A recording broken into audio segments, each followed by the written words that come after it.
on the Holy Spirit in the lives of men. Last week we talked about the Holy Spirit in the life of Samson, and today we come to the Holy Spirit in the life of Jesus. John chapter 1, verse 32 and 34. Now there's a lot of kinds of tea. You might like Earl Grey tea, you might like sweet tea, you might like unsweet tea, but there's quite a few different flavors, different brews of tea, if you will. Now my favorite brew of tea by far is called Rehab.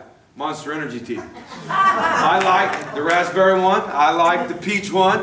I like the lemonade one. Now, it starts off just regular old iced tea, and then Monster Energy has this elixir, this concoction, filled with chemicals, I guess, like taurine and guanine and quite a bit of caffeine. And they put that in there, they mix it up, and poof!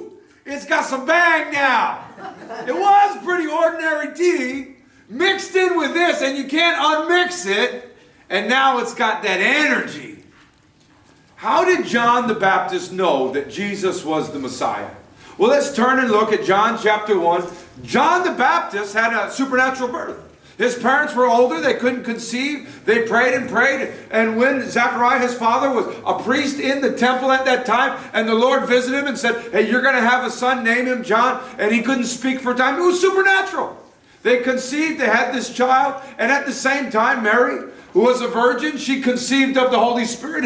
And when pregnant Mary and pregnant Elizabeth were in contact with each other, it says that the baby leaped in the womb. There was something special going on about these supernatural children. When John was born, he would eventually go to the wilderness for a time, and he would meet with God. He would hear from God, and he came back into town wearing a kind of crazy clothes, camels, hair, a suit, and a leather belt, and he kind of looked like Elijah. He would preach that people should change their lives. That's a good message for any generation, isn't it? Wouldn't it be nice if everybody followed somebody saying, change your life, you're believing the wrong thing, you're not behaving well.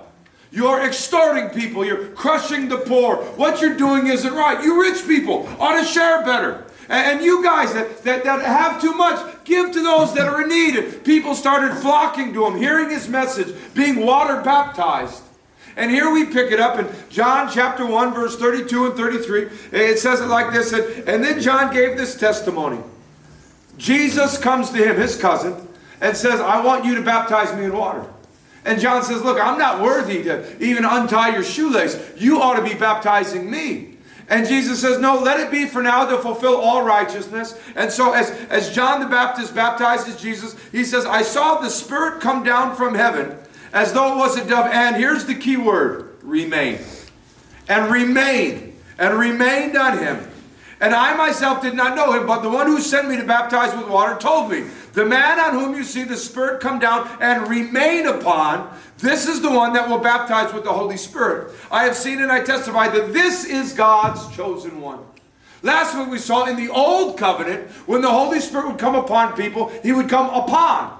He didn't always remain. He comes upon Samson. Samson gets a bad haircut and the Holy Spirit leaves him. He comes upon King Saul, and then Saul disobeys a few times. The Spirit of God leaves, and evil spirit comes upon him.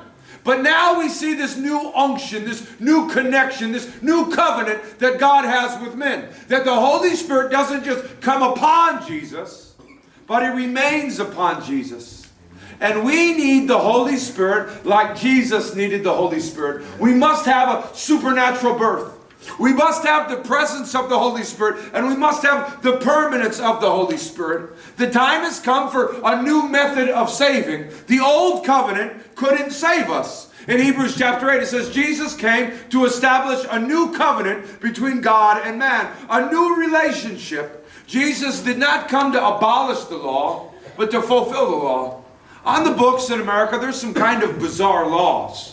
In the state of Alabama, it's actually illegal to wrestle a bear. I know, some bear wrestlers in the congregation. In the state of Florida, if you have an elephant with you, and you put that elephant in a parking place, the law says you have to pay the meter for the time that that elephant is there. It's a law. If you live in the state of Illinois, there's a law that you are not allowed to have more than $300 worth of salamanders. So all of you salamander fans, you have to limit yourself to just your very favorite salamanders. Now, you